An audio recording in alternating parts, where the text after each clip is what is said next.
जो बच्चों next topic है बुद्धिज्म। ये बुद्धिज्म की शुरुआत कौन करे? ठीक है, एक सिद्धार्था बोल के आदमी था जो 6th सेंचुरी में पैदा हुआ। ठीक है, सिद्धार्था बोल के आदमी था जिसे बाद में गौतम बुद्धा के नाम से पुकारा जाने लगा। यही वो आदमी था जिसने बुद्धिज्म की शुरुआत की। ये 6th सेंचुरी में पैदा हुआ। इसके फादर का नाम है शुद्धोधना, जो कि शकिया स्टेट का राजा था। ठीक है, शकिया प्लेस का राजा था। ठीक है, renouncing kingly luxury and familial happiness, Siddhartha became a hermit. उसने अपने महल को छोड़कर, अपने फादर के महल को छोड़कर और बादशाही आराम की जिंदगी को छोड़कर, अपने फैमिली को छोड़कर उसने संन्यास ले लिया। ठीक है, वो संन्यास बन गया। ठीक है, संन्यास ले लिया और हर चीज छोड़कर वो जिंदगी को संन्यास किया। उसके बाद वो सही मार्ग के तलाश में निकल गया। जब उसे सही मार्ग मिला, ही बिकेम बुद्धा, वो बुद्धा बन गया। After becoming Buddha the enlightened one, Buddha मतलब वो जिसे सही मार्ग मिल गया हो, उनके लैंग्वेज में। ठीक है, उनके हिसाब से बुद्धा वो होता है जिसे सही मार्ग, सही रास्ता मिल गया हो, उनके हिसाब से। He first went to Sarnath near Banaras.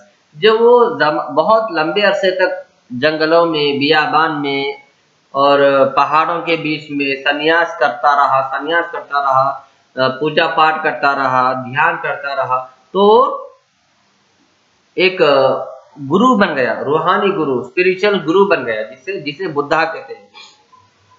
जब वो गुरु बन गया तो फिर वो शहर में आकर उसने सबसे पहला लेक्चर दिया। कहां पर? डीर पार्क में। ठीक है, बनारस के पास डीर पार्क यानी हिरन का पार्क, वहां पर उसने सबसे पहला अपना भाषण दिया। ठीक है, इस भाषण को क्या कहते हैं? धर्म चक्र प्रवर्तना। धर्म चक्र प्रवर्तना, इस भाषण को नाम दिया गया धर्म चक्र प्रवर्तना। Here he preached the 4 noble truths and enlightened 8-fold paths. इस भाषण में उसने 4 बड़ी बड़ी सच्चाई को लोगों के सामने रखा। ठीक है, 4 बड़ी बड़ी सच्चाई को लोगों के सामने रखा इसने। इसके 4 बड़े बड़े सच्चाई के हिसाब से बुद्धा ने कहा कि दुनिया इस वक्त बहुत तकलीफ में और परेशानी में है। ठीक है, बहुत तकलीफ में और परेशानी में है, बहुत परेशानी में है। और उसने कहा कि दुनिया परेशान इसलिए है क्योंकि दुनिया ख्वाहिशात के पीछे भाग रही है, कि मेरे ख्वाहिशात पूरे हो, मेरे तमाम ख्वाहिश पूरे हो। तो उसने कहा कि सिर्फ ख्वाहिशात को छोड़ने से ही इंसान को सुकून की जिंदगी मिल सकती है। सुकून ख्वाहिशात में नहीं है। मुझे इस बात की ख्वाहिश है, मुझे ये लेने की ख्वाहिश है, मुझे ये लेने की आरज़ू है, मुझे वो खरीदने की आरज़ू है, मुझे वो खाने की आरज़ू है, मुझे वो पहनने की आरज़ू है। ये ख्वाहिशात को छोड़कर ही इंसान को सुकून मिल सकता है, बुद्धा ने कहा। Buddha preach the 8-fold path for enlightening desires, eliminating desires। और उसने अपने ख्वाहिशात को छोड़ने के लिए, ख्वाहिशात के रास्ते को तर्क करने के लिए 8 तरीके बताए, 8 अलग अलग तरीके बताए। तो सबसे पहला तरीका क्या है? एक्शन। सेकंड है स्पीच। थर्ड है विजन। फोर्थ है लाइवलीहुड। फिफ्थ है एफर्ट। सिक्स्थ है रिकलेक्शन। सेवेंथ है रिजॉल्व एंड एट्थ है थॉट।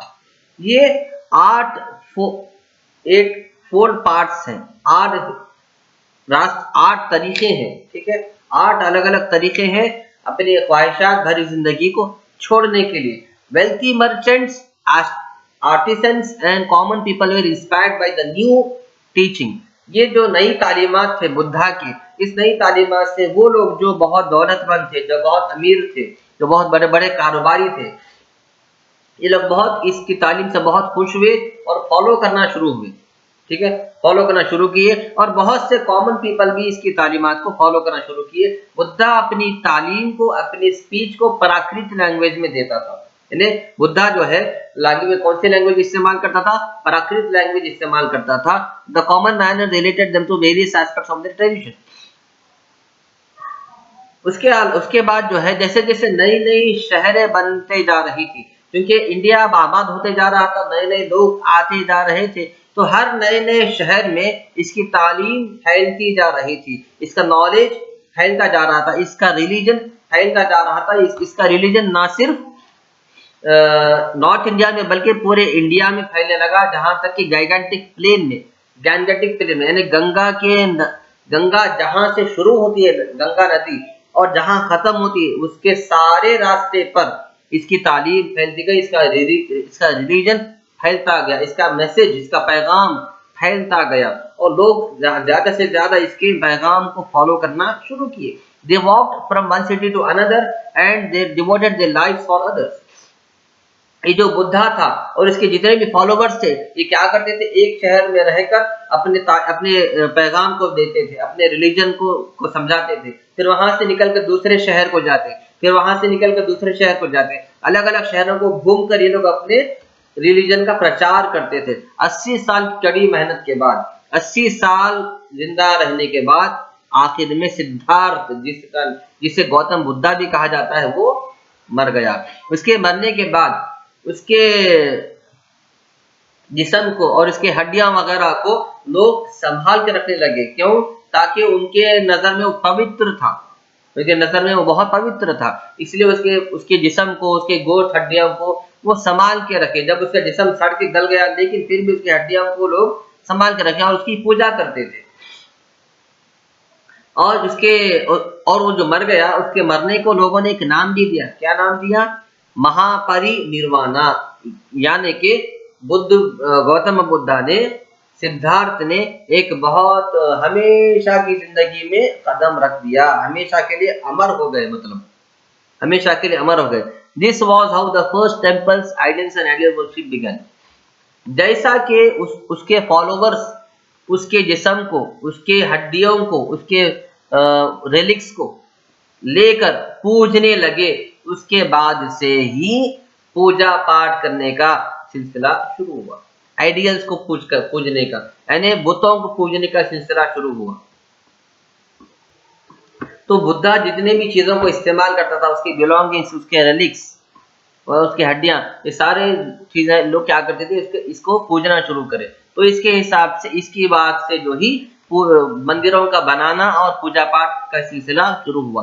जो ही बुद्धा मर गया, उसके फॉलोवर्स क्या किए? उसके टीचिंग्स को लेकर हर तरफ फैलाने लगे और उसके टीचिंग्स को एक बुक में लिखे। उस बुक का नाम क्या है? ट्राइपिटाकस। ट्रिपिटाकस उसके टीचिंग्स के लिखे वो बुक का नाम है। ठीक है, मतलब ये कि उसके बुद्धा के जितने भी तालीमात है, उस तालीमात को उसके स्टूडेंट्स ने, उसके फॉलोवर्स ने एक बुक में लिखा। उस बुक का नाम है पिताकास, PITAKAS, पिताकास। और ऐसे 3 पिताकास है, इसीलिए इसे ट्राई कहते हैं। Try means 3 पिताकास। और वो 3 पिताकास कौन से थे? विनया, धम्मा and Abhidhamma. Vinaya, Dhamma and Abhidhamma, ये 3 बुक्स थे जिसमें बुद्धा के सारे टीचिंग्स मौजूद है। Over a period of time, this agreement be developed in the teachings and different branches of Buddhism sprang up। जैसे जैसे दौर गुजरता गया बच्चों, इसके तालीमात में इख्तलाफ होने लगे, यानी इसके तालीमात को लोगों ने चेंज करना शुरू किया, बदलना शुरू किया, तब्दील करना शुरू कर दिया, इसमें एडिशन करना शुरू कर दिया, इसमें कुछ चीजों को निकालना शुरू किया। 10 Hinayana, Mahayana, Vajrayana and the sutras came into being. इसी वजह से इसके जो नई टीचिंग्स थे, इस टीचिंग्स के अलग अलग बुक बनाए गए। कौन से थे बुक्स? वो हिनायाना, एक बुक का नाम हिनायाना है, दूसरा का नाम महायाना है, तीसरा का नाम वज्रायना है और चौथे का नाम सूत्रास है। ठीक है, ये सारे अलग अलग बुक्स थे। ये बुक्स किसके थे?